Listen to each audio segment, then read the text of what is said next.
하나님 아버지 은혜와 사랑 감사합니다. 오후 시간에도 하나님 앞에 영광과 찬송을 올려드립니다. 우리의 예배를 통하여 하나님 영광 받아 주시옵소서. 이 시간은 주의 말씀을 청하여 섰습니다. 말씀 듣기를 소원하오니 주여 말씀하시고 우리 모두가 귀 기울여 듣는 시간 되게 하여 주시옵소서. 전한 자의 부족함과 인간적인 연약함은 주님 거두어 주시고 십자가에 못 박아 주시고 감추어 주시되 오직 세상과 나는 간 곳 없이 구속한 주만 바라보도록 주의 말씀과 주의 영광만 남는 시간 되게 하여 주시옵소서. 전하는 자나 듣는 자나 겸손히 하나님의 은혜의 보좌 앞에 나아가게 하여 주시되 담대히 나갈 믿음 주시고 하나님 믿음대로 결단하고 순종하여 살아내는 우리 삶의 열매를 맺어가는 우리가 되게 하여 주시옵소서. 이 시간도 함께 하실 주님 감사드리며 주 예수님의 이름으로 기도합니다. 아멘. 어느 추운 겨울날이었습니다. 한 젊은 자동차 정비공이 열심히 돈을 모으고 일을 해서 자기 자가용 차를 중고차로 하나 샀습니다. 자동차 정비공이니까 좀 차를 좀 더 싸게 사려고 이런저런 문제가 있는 차들을 산 모양입니다. 그리고 자기가 고쳐 쓰려고 이리저리 싸게 차를 산 다음에 고쳤습니다. 여기저기 열심히 고치고 손을 봐서 이제 차가 움직이니까 차를 타고 출근을 합니다. 그런데 출근하다가 갑자기 차가 멈춰 섰습니다. 차가 멈춰 서서 차가 안 가니까요. 차에서 얼른 내려서 본네트라고 하죠. 이게 엔진 덮개를 열고 자기가 정비공이니까 이제 어디 문제가 있는지 어디 뭐가 필요한지 요새 요소수 동난이라고 그러는데 어디 무슨 문제가 있는지 잘 여기저기를 살펴봅니다. 살펴보고 있는데 원인을 모르겠는 거예요. 아무리 해도 안 되는 겁니다. 그때 마침 자기가 대놓은 차 뒤에 허름한 차가 한 대 대더니 거기서 어떤 노신사 한 분이 내리는 겁니다. 내려서 말합니다. 여보게 젊은이, 내가 도와도 되겠는가? 그렇게 묻습니다. 그러니까 이 정비공이 자기는 자동차 정비공이잖아요. 아니요 어르신 괜찮습니다. 선생님 괜찮습니다. 가던 길 가시죠. 제가 자동차 정비공이라서 금방 고칠 겁니다. 이러면서 사양을 했습니다. 이 사람이 나름 실력 있는 정비공이었기 때문에 또 자기가 고쳐서 처음으로 산 차인데 자존심이 있지 않습니까? 자기 체면도 있고 하니까 이 어르신이 도와주겠다는 걸 사양했습니다. 가던 길 가시라고 했는데 안 가고 계속 뒤에서 기다리고 계신 거예요. 어쨌든 이 젊은 정비공은 계속 자기 차를 고치려고 여기저기 손도 보고 차 밑에도 한번 들어가 보고 이것저것 손봤는데 차가 꼼짝도 않고 움직이지는 않습니다. 이제 이 젊은 정비공이 포기할 쯤 되니까 다시 아까 기다리던 노신사가 이야기합니다. 이보게 젊은이, 내가 한번 봐도 되겠는가? 저도 포기했는데 그냥 한번 보시죠. 이런 마음으로 이게 자리를 비켜준 것 같습니다. 그리고 그 노인이 엔진 한쪽을 툭 치고 만지더니 이제 한번 시동을 걸어보게나 얘기합니다. 그래서 시동을 걸었더니 한 번에 탁 걸리는 겁니다. 이 젊은 정비공은 눈이 휘둥그레져서 말합니다. 감사합니다 선생님. 그런데 이 고장난 곳을 어떻게 그렇게 쉽게 찾으셨습니까? 물어봅니다. 이 젊은 노신사가 말합니다. 내가 이 자동차를 설계하고 만든 사람이요. 이 노신사의 이름은 헨리 포드입니다. 미국의 유명한 자동차 회사를 설립한 헨리 포드였습니다. 고장난 차를 가장 잘 아는 사람은 그 차를 설계하고 만든 사람입니다. 왜 설교서론에 이 얘기를 하는가? 우리 인간을 가장 잘 아는 분, 또 우리를 고치실 수 있는 분은 인간을 만드신 하나님이십니다. 오늘은 이사야서 43장 1절부터 7절까지의 말씀을 중심으로 세상에 없는 것, 여기에 있는 것이라는 제목으로 하나님의 말씀 증거하고자 합니다. 세상에 없는 것, 그러나 여기에 있는 것. 여기는 하나님의 말씀, 성경을 말하고 또 하나님, 또 주 예수님을 말합니다. 이제 이 복음 안에 있는 것, 하나님 안에 있는 것, 세상에는 없지만 하나님 안에 있는 것 말씀을 드리려고 하는데요. 제가 설교서론에 정비공 이야기를 들려드렸으니까 오늘 세 가지로 말씀드리려고 하는데 정비공을 기억하시면 좋겠습니다. 이 세 가지 정비공이 뭐냐면 세상에 없는 것, 정답, 비밀, 공짜, 이 세 가지인데 이걸 오늘 제가 의도적으로 정비공 예화를 든 이유가 이렇게 여러분 설교 끝나고 예배 끝나고 교회 밖에 나가면 다 까먹으시잖아요. 기억에 남는 게 있게 하려고 의도적으로 정말로 고민 많이 합니다. 오늘 세상에 없지만 여기에 있는 것 세 가지. 첫 번째는 정답입니다. 여러분, 세상엔 정답이 없습니다. 인생엔 정답이 없습니다. 세상엔 없습니다. 인생사 어디 정답이 있을까요? 인생을 논하고 인생의 고민과 고뇌와 여러 문제들을 논하는 철학에서도 인생은 딱 이렇다라고 정답을 내지 못합니다. 그래서 세상에는 정답이 없습니다. 아마 많은 분들이 공감하실 텐데요. 동의하실 건데요. 여러분, 그런데 세상 사람들이 말하기를 세상엔 정답이 없다, 인생엔 정답이 없다고 말하는 이유가요, 문제를 몰라서 그렇습니다. 문제를 제대로 파악하지 못하니까, 문제를 모르니까 답을 못 찾고, 답을 못 찾아놓고서는 말하기를 정답이 없다라고 말을 합니다. 그러니까 정답을 모르는 게 아니라 문제를 제대로 모르는 것입니다. 문제를 알면, 문제를 잘 파악하면 정답을 찾을 수 있습니다.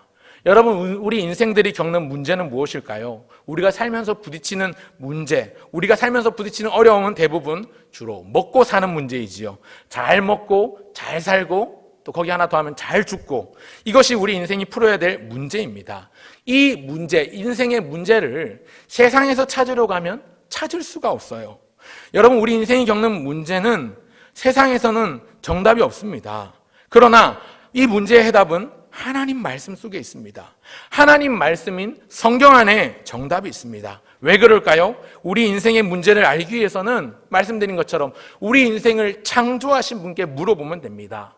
자동차에 문제가 생겼을 때 가장 그 자동차를 잘 아는 사람이 그 자동차를 만든 사람이라면, 우리 인생의 문제를 가장 잘 아시는 분은 바로 우리 인생의 창조주이신 하나님이십니다. 우리를 만드시고 세상을 만드시고 이 땅 가운데 말씀하신 하나님이, 하나님과 말씀 속에 우리 인생의 정답이 있음을 깨닫게 하십니다. 방금 말씀드린 것처럼 잘 먹고 잘 살고 잘 죽는 게 우리 인생의 숙제이고 풀어야 될 문제라면, 여러분, 이 문제는 근본적으로 죄와 관련되어 있습니다. 한 번 죽는 것은 모든 사람에게 정하신 것이라고 히브리서 9장 23절이 말씀하는데, 그 후에는 심판이 있을 것인데, 여러분, 잘 먹기 위해서는 우리 입으로 먹는 게 다가 아니라는 걸 알아야 하고요, 잘 살기 위해서는 내 마음대로 사는 게 그게 잘 사는 게 아니라는 걸 느끼고 체감해야 합니다. 그리고 잘 죽기 위해서는 심판을 면하고 영원한 지옥 형벌을 면해야 될 텐데, 그 해답이 우리 예수님의 피 묻은 복음 안에 있습니다. 하나님의 말씀인 성경 안에 담겨 있습니다. 오늘 선지자 이사야가 선포합니다. 1절을 다 같이 다시 한번 읽어볼까요? 1절 다 같이 한번 읽어보겠습니다. 시작. 야곱아, 너를 창조하신 여호와께서 지금 말씀하시느니라. 이스라엘아, 너를 지으신 이가 말씀하시느니라. 너는 두려워하지 말라. 내가 너를 구속하였고 내가 너를 지명하여 불렀나니 너는 내 것이라. 하나님이 뭐라고 말씀하십니까? 내가 너를 창조하였다, 내가 너를 지었다, 내가 너를 구속하였고 너를 지명하여 불렀다. 하나님께서 선지자를 통해서 우리에게 말씀하시는 바, 우리의 창조자가 누구입니까? 우리를 지으신 분이 누구십니까? 우리를 구속하시고 우리를 지명하신 분이 누구십니까? 선지자 이사야가 이것을 선포합니다. 선언합니다. 우리의 창조자요 구속주요, 우리를 값으로 사신 우리의 주인은 바로 하나님이십니다. 이 사실을 기억한다면 우리 인생의 정답은 세상에 있지 않습니다. 어디에 있습니까? 하나님께 있습니다. 하나님의 말씀 안에 있습니다. 꼭 기억하셨으면 좋겠습니다. 세상에 없는 것, 그러나 여기에 있는 것, 첫 번째는 정답인데, 바로 이 정답이 하나님과 하나님의 말씀 안에 담겨 있습니다. 그런가 하면 세상에 없는 것, 그러나 여기에 있는 것, 두 번째는 무엇이라고 했죠? 아까 정비공? 비밀입니다. 비밀. 사랑하는 성도 여러분, 세상에 없는 것, 그러나 여기에 있는 것, 둘째는 바로 비밀입니다. 사람들이 흔히 얘기하죠. 세상에 비밀이 어딨냐? 비밀은 없다, 이렇게 말합니다. 누군가와 이야기하고 대화할 때, 이거 나만 아는 비밀인데 가르쳐 줄 테니까 다른 데 말하지 말고 당신만 알고 있어? 너만 알고 있어? 그러면서 말을 건네죠. 그렇게 비밀을 말하는 순간 그 비밀은 더 이상 비밀이 아닌 게 되지요. 비밀은 누군가에게 말하는 그때부터 더 이상 비밀이 아닙니다. 내가 다른 사람한테 들었던 비밀을 나랑 가장 가까운 친한 사람, 나랑 가까운 나의 배우자한테만, 한 사람한테만 얘기해도 나중엔 수많은 사람이 알게 됩니다. 그래서 세상엔 비밀이 없습니다. 누군가에게 그 비밀을 말하는 순간, 그 순간부터 그 비밀은 더 이상 비밀이 아닌 게 되지요. 오히려 돌고 돌고 돌면서 하더라 카더라, 뭐라 하더라 뭐라 카더라 하면서 소문이 되고, 결국엔 그게 뜬 소문이면 진실로 드러나고, 원래 진실로 드러난 소문이면 다 드러나는 것이죠. 결국 다 드러납니다. 그래서 소위 사람들이 얘기하기를 세상에 믿을 놈 하나 없네 라고 이야기를 하죠. 그렇습니다. 사람은 믿음의 대상이 아니기 때문에 믿을 사람이 없습니다. 심지어 교회 안에서조차도 이런저런 이야기들을 비밀로 얘기하죠. 이거 담임 목사님은 모르시는 얘긴데요, 집사님. 수근수근수근, 숙덕숙덕숙덕. 모를 것 같지요? 다 알고 계시더라고요.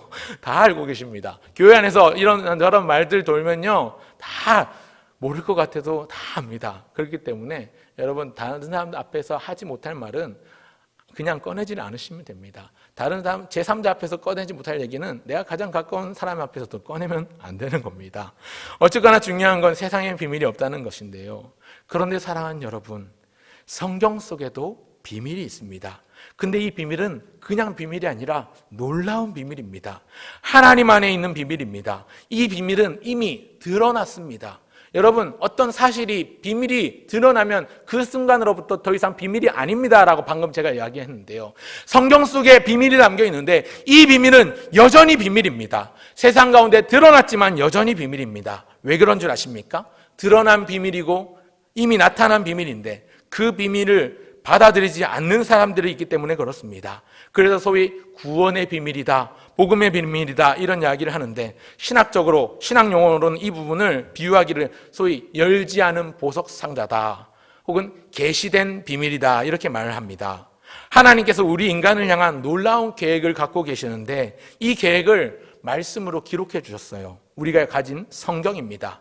대략 6,000년에 걸친 기간 동안 40여 명의 저자들을 통해서 하나님께서 그들을 감화하시고 성령께서 그들에게 영감을 부어주셔서 하나님의 말씀을 기록하게 하셨는데요. 40여 명의 저자가 약 6,000년에 걸쳐서 기록한 이 성경이 놀랍게도 한 주제, 한 방향으로만 흘러가고 있습니다. 놀랍죠? 구약 성경은 오실 메시아이신 예수님에 대한 예언과 예표를 하고 있고 이스라엘의 역사를 통해서 예수님의 존재에 대해서 언급을 합니다.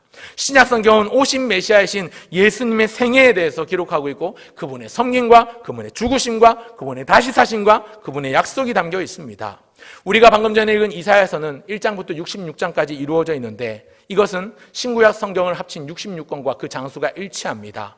그런데 여러분, 일치하는 건 장수만이 아니고 그 흐름과 내용도 비슷하게 일치합니다. 구약성경 39권, 이사야 39장까지는 하나님의 백성에 대한 경고와 심판에 대한 그리고 회복의 약속에 대한 말씀들이 이루어져 있는데 40장부터는 위로하라 위로하라 너희는 내 백성을 위로하라 라는 말로 시작하여서 이스라엘 백성들의 회복과 그 약속의 말씀이 담겨져 있습니다. 실제로 신약성경이 시작되는 마태복음, 예수님이 오시고 나서부터 눈먼 자가 앞을 보게 되고 안전뱅이가 일어나게 되고 병든 자가 고침받고 그리고 하나님의 나라가 눈앞에 마치 임박한 것처럼 보이기 시작하죠. 우리가 읽은 43장은 요한복음에 해당하는 장인데 요한복음 역시 복음의 정수를 담아내고 있는데 이사야 43장이 그러합니다. 왜 이 얘기를 꺼내고 있는가? 1절부터 7절까지 읽었는데 1절과 7절을 보시면 하나님이 인간의 창조주 되심을 드러내고 또 구속주 되심을 드러내시고 있습니다. 또 2절과 5절, 6절을 보면 그 하나님께서 우리를 어떻게 하셨는지 또 어떻게 하실 것인지를 분명히 선포하고 선언합니다. 오늘 본문 2절을 같이 한번 읽어보겠습니다. 2절입니다. 시작. 내가 물 가운데로 지날 때에 내가 너와 함께할 것이라. 강을 건널 때에 물이 너를 침몰하지 못할 것이며 내가 불 가운데로 지날 때에 타지도 아니할 것이요 불꽃이 너를 사르지도 못하리니. 하나님이 우리를 지키신다고 말씀합니다. 하나님이 우리를 보호하시겠다고 말씀하십니다. 5절과 6절도 보시겠습니까? 5절, 6절 같이 읽겠습니다. 시작. 두려워하지 말라. 내가 너와 함께하여 네 자손을 동쪽에서부터 오게 하며 서쪽에서부터 너를 모을 것이며 내가 북쪽에게 이르기를 내놓으라. 남쪽에게 이르기를 가두어두지 말라. 내 아들들을 먼 곳에서 이끌며 내 딸들을 땅끝에서 오게 하며. 하나님께서 흩어진 자기 백성들을 모으실 것에 대한 말씀을 합니다. 오전에 하나님께서 흩으셨는데 다시 모으신다고 합니다. 이 모으는 것은 왜 모으시는 것인가? 영광을 받으시기 위해서 모으시겠다는 겁니다. 이 말씀은 1차적으로 이사야가 살던 시대에 주셨던 말씀이지만 또한 오늘 우리 시대에 주시는 말씀입니다. 인간을 향한 하나님의 계획과 뜻이 무엇인가 거두절미하고 요약해서 말씀드리면 하나님은 우리 인간들을, 자기 백성들을 구원하실 계획을 갖고 계십니다. 자기 백성을 부르고 지칭하기를 본문에서는 네 자손, 너의 자손이라고 부르고 있는데 이것은 택함 받은 주의 백성들을 의미합니다. 6절에서 말하기를 내 아들들을 이끌겠다, 내 딸들을 오게 하겠다라고 말씀합니다. 하나님은 택하신 자기 백성을 건지시고 구원하실 계획을 갖고 계십니다. 이것이 놀라운 비밀입니다. 우리 예수님도 제 아들을 가르치면서 비유로 말씀하시면서 놀라운 비밀들을 많이 가르쳐 주셨습니다. 마태복음 13장에 보면 천국에 대한 비유를 7가지로 말씀하십니다. 씨 뿌리는 자의 비유, 가라지의 비유, 또 겨자씨의 비유, 누룩의 비유, 보아의 비유, 또 진주장사의 비유, 그리고 그물의 비유. 7가지 맞죠? 시각에 높은 거 맞습니다. 맞습니다. 7가지로 말씀을 하시는데 그렇게 말씀하시면서 비밀을 나타내십니다. 그리고 사도 바울 역시도 골로새서 4장 4절에 보면 내가 마땅히 할 말로써 이 비밀을 너희에게 나타내리라 하면서 이어지는 말씀이 예수님에 대한 십자가의 죽음, 그 십자가의 복음을 전하고 증거하고 있습니다. 에베소서 3장 3절 4절에도 보면 사도 바울이 언급하기를 곧 계시로 내게 비밀을 알게 하신 것은 내가 먼저 간단히 기록한 것과 같으니 그것을 읽으면 네가 그리스도의 비밀을 깨달은 것을 너희도 알 수 있으리라고 했습니다.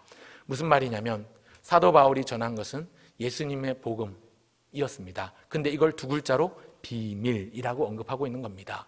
예수님께서도 제 아들에게 가르쳐 주시고 비유하시면서 가르쳐 줬던 비밀, 천국의 비밀입니다.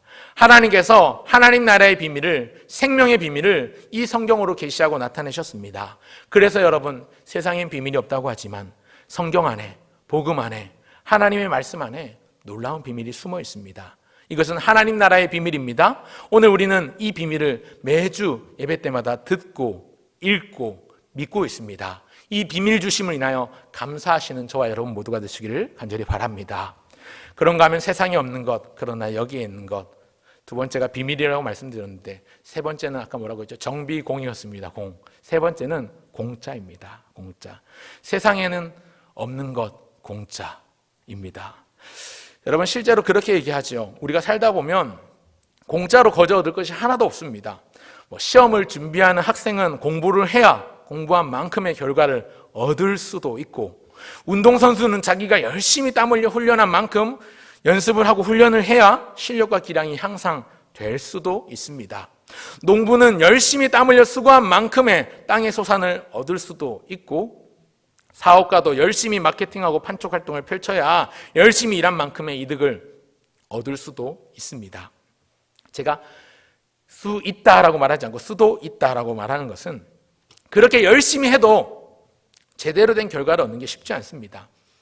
내 뜻대로 내 마음대로 되지 않죠. 오전에 담임 목사님도 말씀하셨지만 여러분, 사람이 자기 뜻대로 되는 일이 잘 없어요. 사실은 이것은 하나님의 섭리이기도 합니다. 또 하나님이 세우신 질서이기도 합니다. 갈라디아서 6장 7절에 보면 스스로 속이지 말라. 하나님은 업신여김을 받지 아니하시나니 사람이 무엇으로 심든지 그대로 거두리라.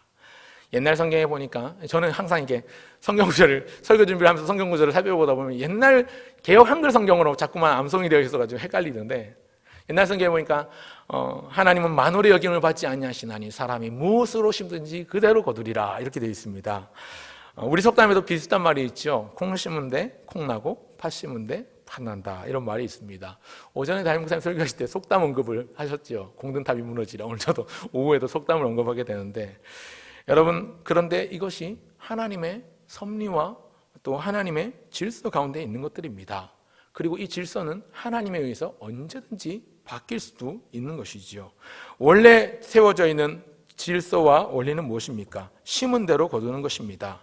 자기의 육체를 위해서 심는 자는 육체로부터 썩어질 것을 거두고 성령을 위하여 심는 자는 성령으로부터 영생을 거두리라고 말씀하셨는데, 심은 대로 거두는 것이 하나님의 창조 섭리인데, 인간관계도 어떤 부분에 있어서는 마찬가지인 것 같습니다. 인간관계에 있어서 철저하게 우리는 상호 이해관계를 따지지요. 여러분, 세상 사람들과의 관계 대부분은 give and take입니다. 소위 가는 말이 고와야 오는 말이 곱다라는 속담이 또 있는데, 또 생각나는데, 내가 좋은 말을 내뱉어야 상대방도 나에게 좋은 말을 해주죠. 내가 상대방에게 밥 한 끼라도 얻어먹으면 나도 다시 언젠간 밥 한 끼 사줘야 합니다. 내가 도움을 받기 위해서는 나도 누군가를 도와줘야 되는 겁니다. 말 그대로 give and take입니다. 내가 주면 준 것만큼 나도 보상받는 것이죠. 인간관계조차도 그러할진데 그래서 말하기를 세상에 공짜는 없구나. 세상에 공짜는 없습니다. 그런데 사랑하는 여러분, 세상엔 공짜가 없는데 여기엔 공짜가 있습니다. 세상엔 공짜가 없는데 성경엔 공짜가 있습니다. 예수님 안엔 공짜가 있습니다. 하나님 안엔 공짜가 있습니다. 무엇이 공짜인가? 구원이 공짜입니다. 구원이 공짜입니다. 예수님의 복음 안에서 우리에게 값없이 돈 없이 주어진 구원이 우리에겐 공짜입니다. 그래서 우리는 이것을 공짜라고 말하지 않고 다른 말로 부릅니다. 우리는 이것을 모든 것이 은혜라고 부릅니다. 이것을 우리는 은혜라고 부릅니다. 하나님의 은혜입니다. 나를 부르신 하나님의 은혜요, 날 새롭게 하시는 성령의 능력이요, 나를 건져주신 예수님의 사랑입니다. 여러분, 구원이 공짜라는 것은 이 구원이 가치 없다는 얘기가 아닙니다. 값없이 돈 없이 떡과 포도주를 사라 초청하시고 부르시는 주님의 음성에 반응하는 자마다 최고로 값진 최상품 포도주를, 최상품 떡을 얻을 수가 있습니다. 이것은 떡과 포도주로 비유되어 있지만, 은유되어 있지만 이것은 그냥 가끔씩 먹는 기호식품이 아니라 내 생명을 유지하기 위해서 반드시 필요한 생명의 양식입니다. 하나님이 우리에게 생명의 양식을 주셨습니다. 뭔가 저렴하고 가치 없는 싸구려 양식을 주신 게 아니라, 간식을 주신 게 아니라 이거 없으면 죽는 그런 생명에 일용할 양식을 주신 것입니다. 세상 어떤 것으로도 바꿀 수 없고 돈이나 물질 같은 가치로는 환산할 수 없고 매길 수 없기 때문에, 값을 매길 수 없기 때문에 이것을 공짜로 주셨습니다. 오늘 본문 3절 4절을 다시 한번 다 같이 읽겠습니다. 3절 4절입니다. 시작. 대저 나는 여호와 내 하나님이요 이스라엘의 거룩한 이요 내 구원자임이라. 내가 애굽을 너의 속량물로 구스와 스바를 너를 대신하여 주었노라. 네가 내 눈에 보배롭고 존귀하며 내가 너를 사랑하였은즉 내가 내 대신 사람들을 내어주며 백성들이 내 생명을 대신하리니. 사랑하는 성도 여러분, 선지자 이사야에게 주신 하나님의 말씀이 무엇입니까? 내가 너를 속량하였다. 내가 너를 구속하였다. 너가 내 눈에 보배롭고 존귀하다. 그래서 내가 너를 사랑하였다. 내가 너 대신 목숨을 내어주고 너의 생명을 대신할 것이라고 말씀하십니다. 1차적으로 이사야 시대에 주셨던 예언의 말씀이지만 오늘날 우리에게 베푸신 예수님의 은혜를 생각나게 하는 말씀입니다. 성부 하나님은 우리를 위해서 하나밖에 없는 아들 독생자 예수님을 보내주셨습니다. 놀라운 하나님의 사랑입니다. 오신 예수님, 그 성자 예수님은 친히 자기 자신을 속량물로, 희생제물로 삼아 드리셨습니다. 기꺼이 자기의 몸 바쳐 그 나무 아래 달린 자마다 저주받은 자라 칭함받는 그 저주의 나무 십자가에 달려서 물과 피를 쏟으시고 살 찢으시고 온갖 고통과 수치와 모욕을 당하는 가운데 희생하셨습니다. 그리고 성령께서 이 일을 우리에게 오늘도 믿게 하시고 효력 있게 하셨습니다. 우리의 믿음도 1, 2년 전에 있었던 예수님의 죽음이 아니지 않습니까? 벌써 2000년도 더 된, 2000년도 더 지난 예수님의 그 죽으심과 다시 살아나신 부활의 사건이 오늘 이 시대를 살아가고 있는 우리에게 믿어지게 하는 분은 바로 성령 하나님의 역할인데, 성령님께서 우리로 하여금 이 믿음을 주셨습니다. 그래서 우리가 얻은 구원이 참 가치로운 겁니다. 여러분, 예수님이 얼마나 귀하십니까? 돈으로 살 수 없습니다. 물질로 가치를 매길 수 없습니다. 배신자 가룟 유다는 은 30에 예수님을 팔았지만 그분은 은 30의 가치를 가진 분이 아니라 금이나 은이나 돈 같은 물질로는 환산할 수 없는 분입니다. 왜 그렇습니까? 인간이시지만 100% 인간이신 동시에 100% 하나님이신 세상에 유일하신 분. 예수님이 50%만 하나님이고 50%만 인간이라면, 반신반인이라면 그냥 그리스 신화에도 많이 나옵니다. 그런 존재는. 그렇지 않으세요. 우리 예수님은 100% 인간이신 동시에 100% 하나님이신 세상에 유일하신 분, 독생자, 그부 예수님이 자기 목숨으로 우리를 사셨습니다. 자기 목숨으로 우리와 맞바꾸셨습니다. 그분이 우리를 사셨기 때문에 우리 인생의 주인은 누가 되는 겁니까?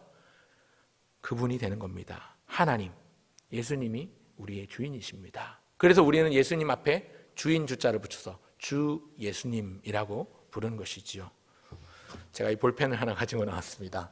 유치부나 초등부 설교하다 보면 실물 설교를 자주 하게 되는데 쉽게 설명을 드리려고 오늘 볼펜을 동원합니다. 여러분, 제가 이 볼펜의 주인이 되는 방법은 세 가지가 있습니다. 한 가지는 제가 이 볼펜을 재료를 구해서 직접 만드는 겁니다. 그래서 이 볼펜을 만든 제작자가 되면 이 볼펜의 주인이 될 수 있습니다. 두 번째 방법은 만든 사람이 주인 되는 것 말고 두 번째 방법은 이 볼펜을 값을 지불하고 이것을 사는 것입니다. 저는 2,200원이라는 돈을 값을 지불하고 이것을 사서 이 펜의 주인이 되었습니다. 그런데 여기에 한 가지 방법이 더 있습니다. 세 번째 방법은 이 펜의 주인이 제가 되는 방법. 세 번째 방법은요, 누군가가 이 볼펜을 사서 저에게 선물로 주는 것입니다. 그러면 저는 이 펜의 주인이 될 수 있습니다.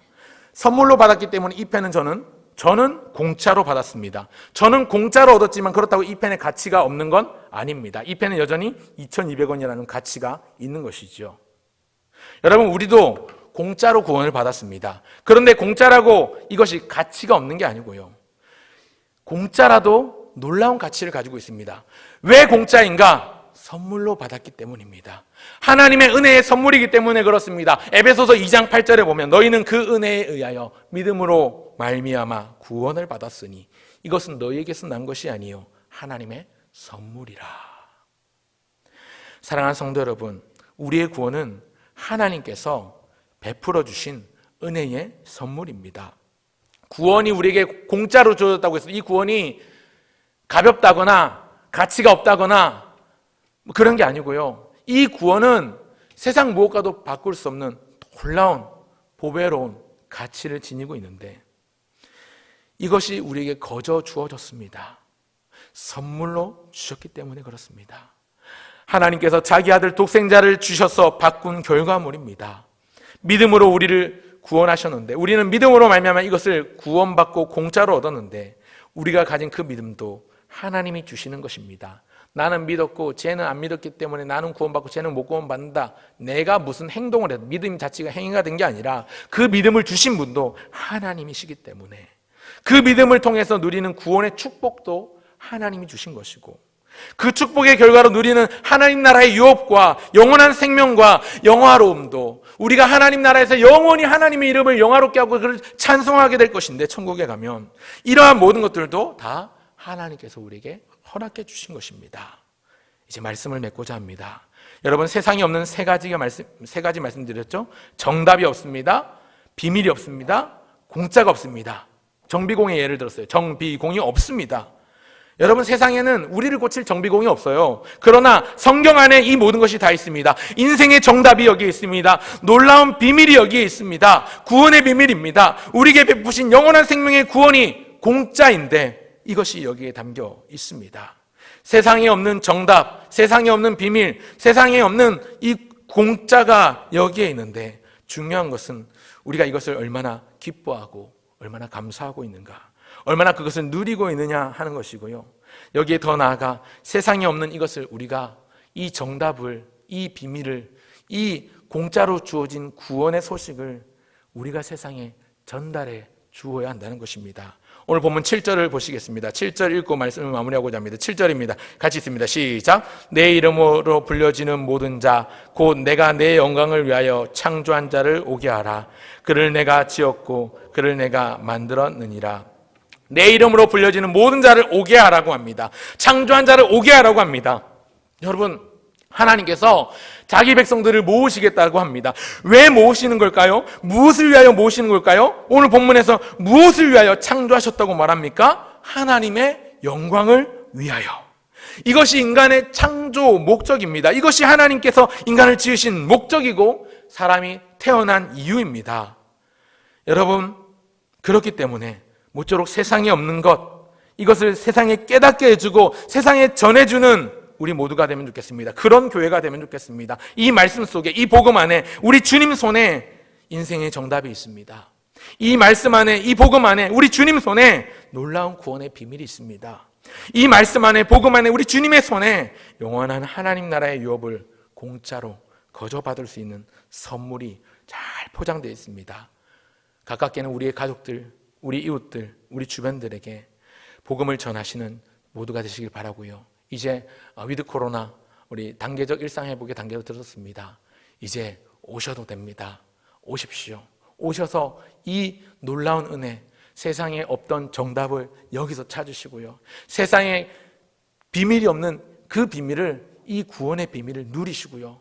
그리고 세상에 없는 그 공짜를, 우리가 거저받은 선물, 값 없이 돈 없이 은혜로 얻은 선물을 감사하며 감격하며 예배합시다. 예배하는, 그래서 예수 믿지 않는 사람들에게 예배하게 하는 것이 하나님의 사명, 우리에게 맡겨주신 사명입니다. 내 백성을 예배하게 하라. 내 백성을 하나님 앞으로 돌아오게 하라. 이것이 오늘 이 시대에 우리에게 맡겨주신 사명임을 기억하면서 한 주간 동안 살아가실 때 예배를 회복하시고 복음의 능력을 회복하시고, 그래서 이제 다시 주님의 교회가 일어나고 회복하고 부흥하는 것을 우리로 하여금 꿈꾸고 바라볼 수 있는 그런 비전 있는 우리 모든 성도님들 다 되시기를 주의 이름으로 축원합니다.